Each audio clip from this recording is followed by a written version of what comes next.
The language of deceit. Notes and extracts.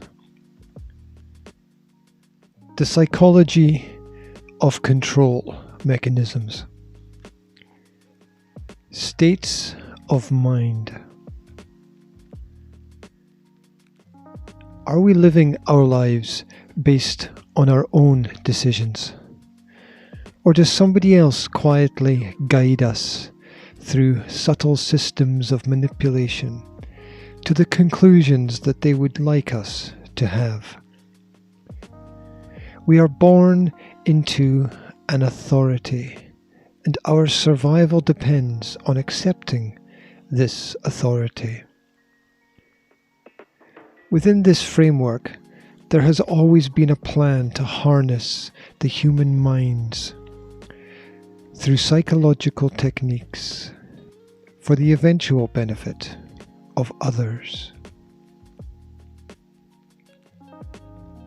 Just as computers run their command-based programs, based themselves on the input of specific data, so the TV and radio have had their programs feeding our minds for decades.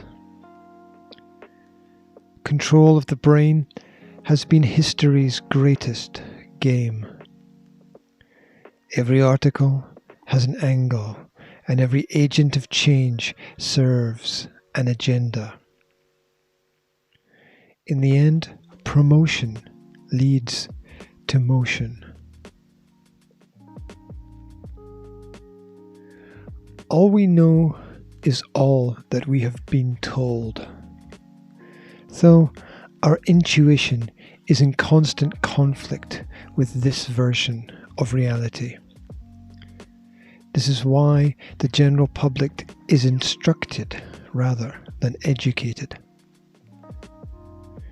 The media and the drama and the narrative have long been known to affect our outlook on the world. The limits we experience are mostly artificial borders put in place so that we may be more easily compartmentalized and studied. Maybe also, if it is deemed necessary, we may be reprogrammed. Perhaps this sounds a little far-fetched. Then again, perhaps it once was.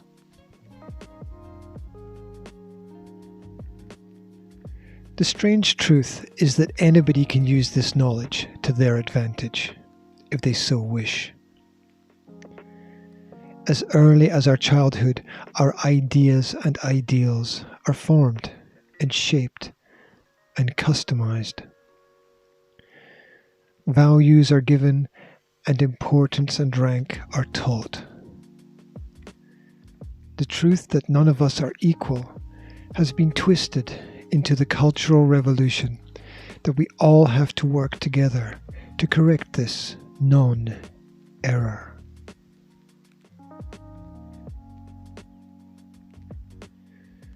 The term cybernetics, which in essence explains the controlling of nations, was introduced as far back as in Plato's Republic.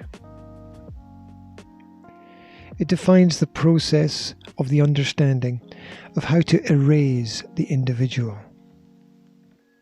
Yes, what was once thought impossible, or at least deemed immoral, is now possible and governed by ethics committees at a very local level. The power to live and die is simply fed by the idealism that some actions can be deemed essential and others less so. The fact is that the outcome of human activity is less well understood than we think. So, how does the establishment make the people, that are a part of their overreaching machinery of social planning compliant. The madness has a method, and a witting and unwitting army of practitioners. And of course, payment provides purpose. Said simply, removing self-reliance or self-belief or self-respect or self-confidence will make anyone dependent on an authoritative state or a collective mindset. Creating the notion of fear through scarcity in place of love in abundance, with all the autonomy and self-teaching erased, will suppress the creativity and individuality inside people, in turn leading to a docile and malleable general public whose opinions and desires could and can be shaped with a little effort and directed planning at will.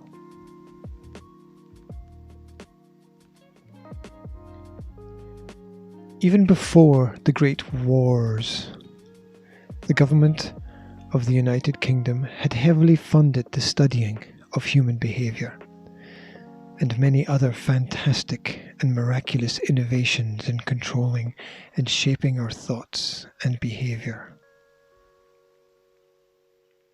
See the work of the Tavistock Institute or the various ministries of information, or even the Royal Societies. The propaganda of the need for wars had worked wonderfully over the last 100 years, and the poor had been marched out to slaughter. To slaughter the poor, of course, in celebrated, regimental fashion. They were our enemy, and we were theirs.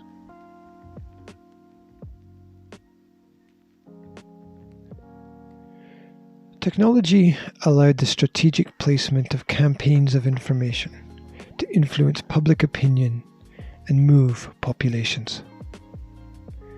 Culture was weaponized and was implemented through incremental gradualism across countries, mainly through advertising, and later in public schools and colleges, and finally universities.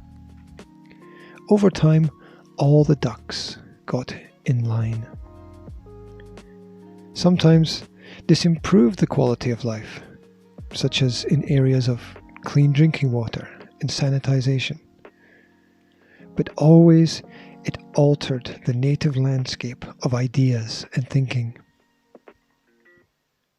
This is what they did. But how did they do it?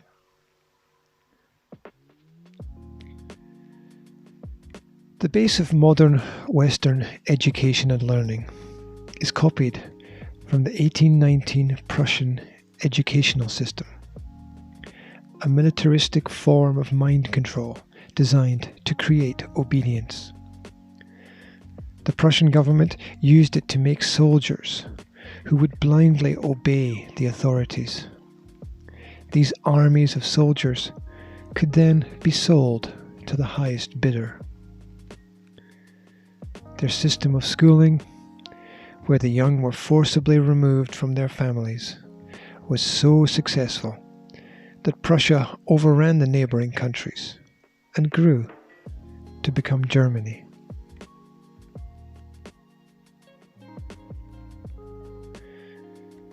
Wilhelm Wundt, 1832 to 1920, was a Prussian psychologist, and he was convinced that individual human beings did not have souls, and so they could and should be reprogrammed as machines. The absence of any belief system beyond the concept of man as an animal would inevitably lead to the torture of minds and probably the slaughter of masses. Eventually, it did. Previously, social Darwinism had introduced the concept of the survival of the fittest, in essence the most adaptable, so that economic policies could be made for the benefit of those who made the policies. This has its basis in eugenics theory. Eugenics was and is simply the study of how to maintain hereditary power. It went after the root foundation of humanity, that is, the ability to speak freely and to ask pertinent questions. It struck at the heart of intellectual self-defense and aimed to strike a moral blow to freedom.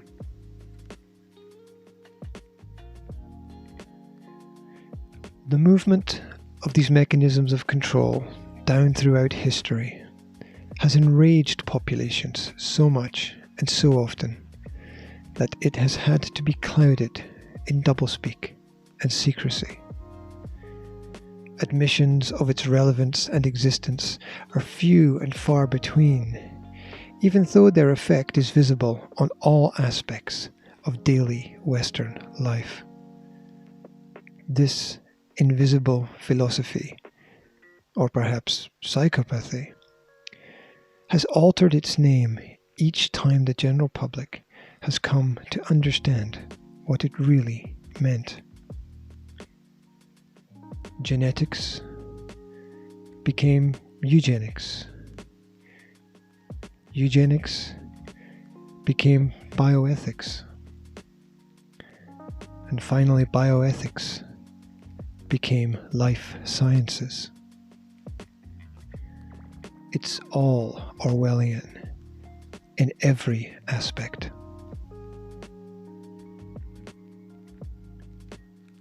The language of deceit.